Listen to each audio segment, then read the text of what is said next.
আমার শখের বাড়িতে আজকে হঠাৎ করে অনেকগুলো মেহমান। তাদের দেখেই কি আমার হাতে ঝাড়ু? না অনেক খুশি আমি। আর এই ছোট ছোট মেহমানগুলা কারা? আর তাদেরকে কি কি দিয়ে আপ্যায়ন করলাম?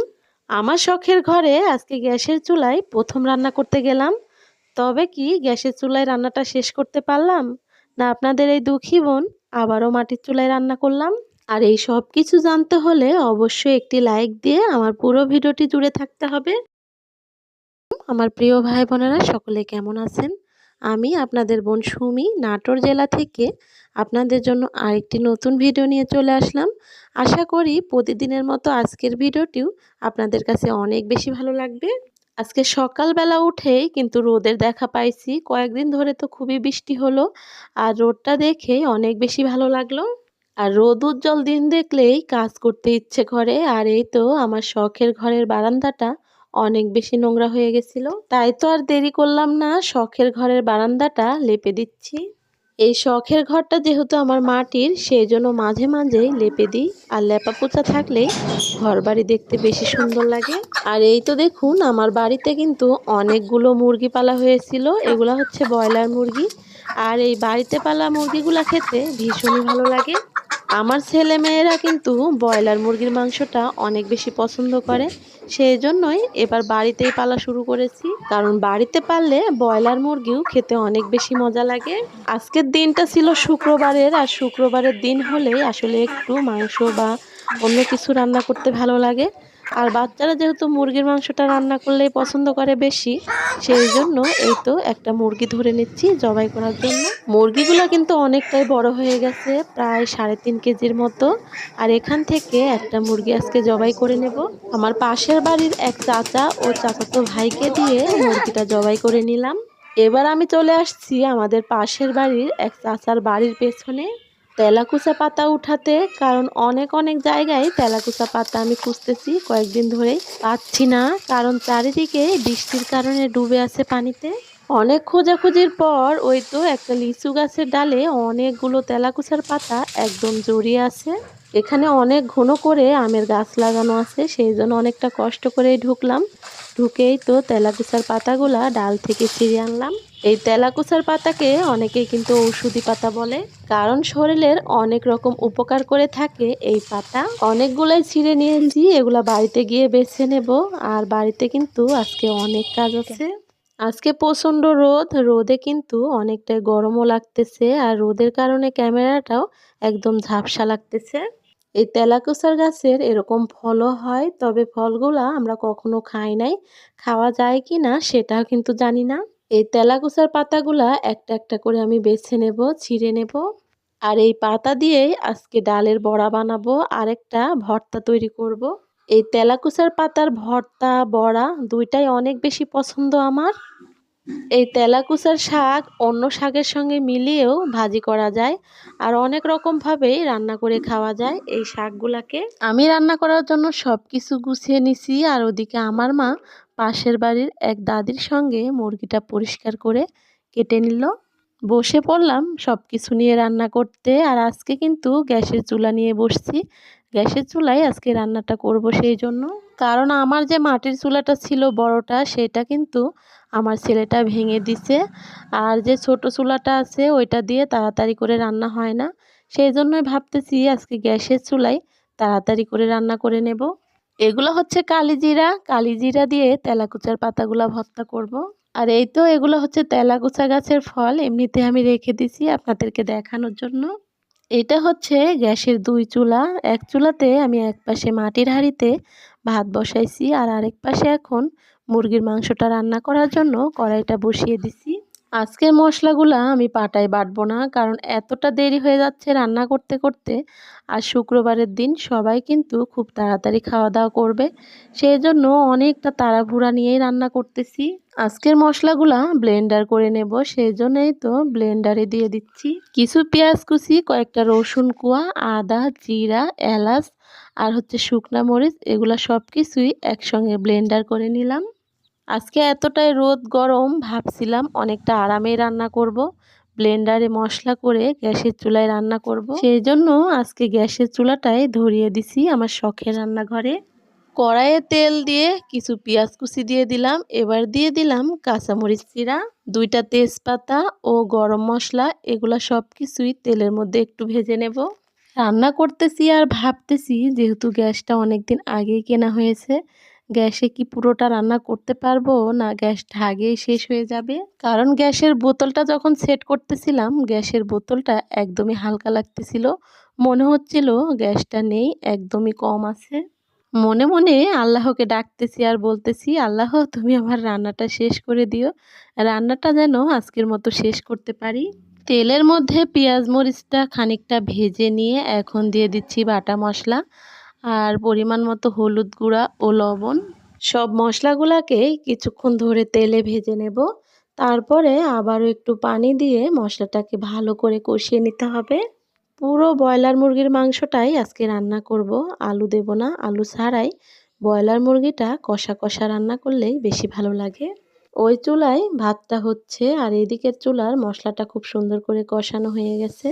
এখন এই তো মুরগির মাংসগুলাকে দিয়ে দেব আর মুরগির মাংসগুলাও কিছুক্ষণ ধরে ভালো করে কষাতে হবে।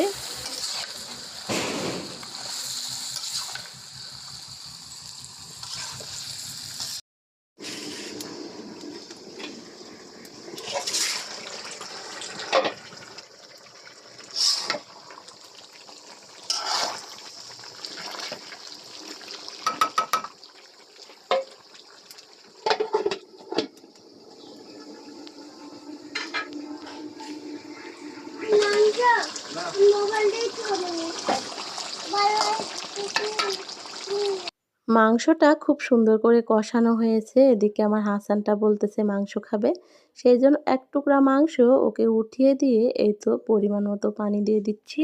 মাংসটা ভালো করে কষিয়ে ঝোলের জন্য পানি দিতেই কিন্তু গ্যাসটা ফুরিয়ে গেছে আর ওই চুলার ভাতটা এখনো হয় নাই। তখন আবারও এই তো তাড়াহুড়া করে সব কিছু রেখে মাটির চুলায় নিয়ে গিয়ে মাংসটাকে রান্না করে নিই। গ্যাসটা ফুরিয়ে যাওয়ার সঙ্গে সঙ্গেই মনটা অনেক বেশি খারাপ হয়ে গেছে, যেহেতু আবারও সেই মাটির চুলায় নিয়ে গিয়ে রান্না করতে হবে। তাই তখন আর বেশি কিছু রান্না করতে পারি নাই, শুধু মাটির চুলায় ভাত ও হচ্ছে মাংসটাই রান্না করে শেষ করেছি। পরে অফ ক্যামেরায় রান্নাবান্না শেষ করে সবাই মিলে খাওয়া দাওয়া করছি। আর এখন হচ্ছে বিকেলবেলা, বিকেলবেলা আবার ওই তো তেলাকুচার পাতার ভর্তা ও বড়া বানানোর জন্য মাটির চুলায় বসে পড়েছি রান্না করতে। আসলে আমার কপালে মনে হয় আরাম করে যে রান্না করে খাবো সেটা নেই, সেই জন্য এই তো আবারও কষ্ট করে মাটির চুলায় ভর্তা ও বড়াটা করতে বিকেলবেলা বসে পড়লাম। চুলার জালটা ধরিয়ে দিছি আর কড়াইয়ে কিছু তেলাকুচার পাতা দিয়ে দিছি, তার মধ্যে সামান্য পরিমাণ লবণ দিয়ে তেলাকুচার পাতাটা সিদ্ধ করতেছি। আর এদিকে কিছু তেলাকুচার পাতা আমি এই তো বটিতে একটু কুচি কুচি করে কেটে নিচ্ছি। আজকে সারা দিনটাই গেল একদম ক্লান্ত, গরমে অনেক বেশি কষ্ট হচ্ছে। আর দুপুরবেলা গোসলও করি নাই, যেহেতু আবারও বিকেলে এগুলা রান্না করতে গেলে অনেকটাই গরম লাগবে। ডালের বড়া তৈরি করার জন্য এখানে আমি খেসারির ডাল একদম ভিজিয়ে রেখে বেটে নিছি। তার মধ্যে বেশি করে পেঁয়াজ কুচি ও পরিমাণ মতো কাঁচামরিচ কুচি দিয়ে দিলাম। মাংসর জন্য যে বাটা মশলা ছিল তার খানিকটাও দিয়ে দিলাম। পরিমাণ মতো লবণ, হলুদ গুঁড়া, সব শেষে কুচানো তেলাকুচার পাতা দিয়ে এই তো ভালো করে হাতে কষলিয়ে মেখে নেব ডালের সঙ্গে। এদিকে কিন্তু চুলার উপরের তেলাকুচার পাতাগুলা সিদ্ধ হয়ে গেছে, এখন এই তো উঠিয়ে নেব।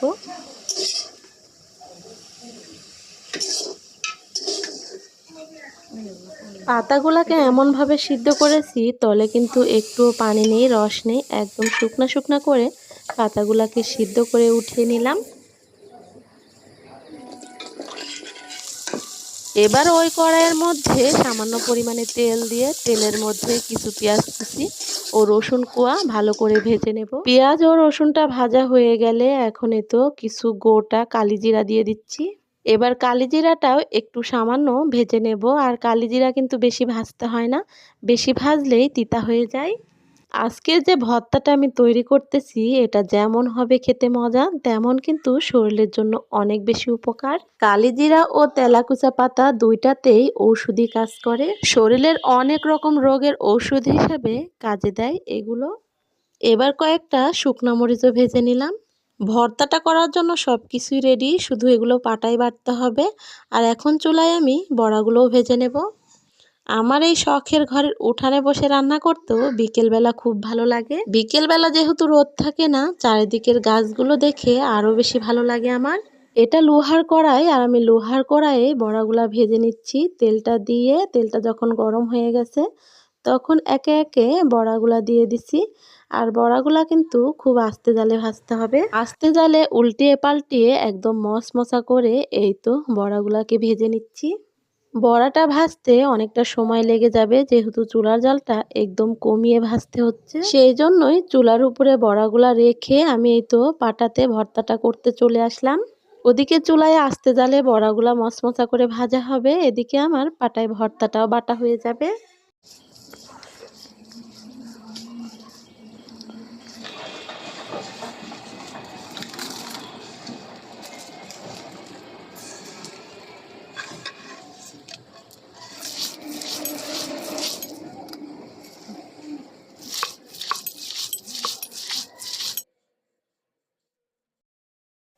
সব সহ পাটায় ভর্তাটা বেটে নিলাম। আর কালিজিরা যে একটা ঘ্রাণ, সেটা কিন্তু অনেক বেশি ভালো লাগে। তার মধ্যে আবার সরিষার তেলের ঘ্রাণটা আরও বেশি ভালো লাগে। সরিষার তেল দিয়ে আবারও ভালো করে হাতে একটু নেড়ে চেড়ে নিলাম। আর লবণটা কিন্তু ঠিক আছে, সেই জন্য আর লবণটা দিলাম না। এবার ভর্তাগুলাকে আমি গোল গোল করে হাত দিয়ে নাড়ুর মতো করে বানিয়ে নিচ্ছি। একজন মানুষের জন্য একটা করে এই তো ভর্তার নাড়ু বানাচ্ছি আমি। হাত দিয়ে নাড়ুগুলা বানাতে খুবই ভালো লাগতেছিল। আর যে যখন ভাত খাবে একটা করে নাড়ু নিয়ে নেবে, অনেকটাই সুবিধা হবে। এদিকে আমার রান্না বান্নার কাজ কাম শেষ করতে না করতেই চলে আসলো আমার বাড়িতে অনেকগুলো মেহমান। আর এই ছোট ছোট মেহমানগুলা আর কেউ না, এগুলা হচ্ছে আমার মেয়ের বান্ধবী। রান্না বান্না শেষ করে ঘর বাড়ি পরিষ্কার করতেছিলাম, আর হঠাৎ করেই এই মেহমানগুলাকে দেখে আমার তো অনেক বেশি খুশি লাগতেছে। তাড়াতাড়ি করে ওদেরকে বসিয়ে দিয়ে এই তো বিস্কুট চানাচুর ছিল ঘরে, সেটাই আগে দিলাম। তারপরে এই তো মাটির চুলায় দুধটা জাল করে কফি বানিয়ে দিচ্ছি। অনেক দিন থেকে আমার মেয়েকে ওর বান্ধবীরা বলতেছিল আন্টি কিন্তু খুব সুন্দর একটা ঘর দিয়েছে। আন্টির ওই ঘরটা একদিন দেখতে যাব সবাই মিলে, কারণ ওরা কিন্তু ভিডিওতে দেখে ওই ঘরটা, আর ওদের কাছে খুব ভালো লাগে আমার রান্না বান্না ও আমার শখের ঘর। আর আমার শখের রান্নাঘরে এসে ওরা যে এত বেশি খুশি আনন্দ, সেটা বলার মতো না। আমার যেহেতু শখের ঘরটা অনেকটাই ছোট, সেই জন্য শখের ঘরের বারান্দায় সবাইকে বসিয়ে দিলাম, দিয়ে এই তো কফি বানিয়ে দিছি। আর যে বড়াগুলা বানিয়েছিলাম সেটা দিছি সস দিয়ে খাওয়ার জন্য। সবাই খুব খুশি মনে খুব আনন্দ নিয়ে খাচ্ছে ও গল্প করতেছে ওরা। আমার এই শখের ঘরের বারান্দায় এখনো ফ্যান লাগানো হয় নাই, সেই জন্য অনেকটা গরম লাগছিল। আমি চার্জার ফ্যান দিয়ে দিছি। কতটা শান্তি করে সবাই বসে আছে, আর ওদের আনন্দ দেখে আমার মনটা একদম আনন্দে ভরে গেছে। ওরা যেহেতু বিকেলবেলা আসছে, দুপুরে কিন্তু খাওয়া দাওয়া করছে, তারপরেও আমার বাড়িতে যেহেতু প্রথম আসছে, সেই জন্য আমি ওদেরকে না খাইয়ে কখনোই পাঠাতে পারবো না। তাই আমি আমাদের জন্য যা রান্না করছি তাই দিয়েই ওদেরকে খেতে বসিয়ে দিলাম। আর ওদেরকে খাওয়াতে পারলেও আমার মন থেকে অনেকটা শান্তি পাবো। আমার মেয়ে তো ওদের বান্ধবীদেরকে নিয়ে অনেক বেশি আনন্দ করেছে, অনেক ছবি উঠাইছে একসঙ্গে সবাই। একটা মেয়ের বিয়ের আগের এই দিনগুলোই কিন্তু স্মৃতি হয়ে থাকবে সব সময়। আর দিন শেষে অক্লান্ত পরিশ্রম করার পরেও যখন ছেলে মেয়ে সবাইকে ভালো রাখতে পারি, সবার খুশিটা দেখতে পারি, এতে আমার মনটা অনেক বেশি ভালো থাকে, হাসি খুশি থাকে। আল্লাহ হাফেজ।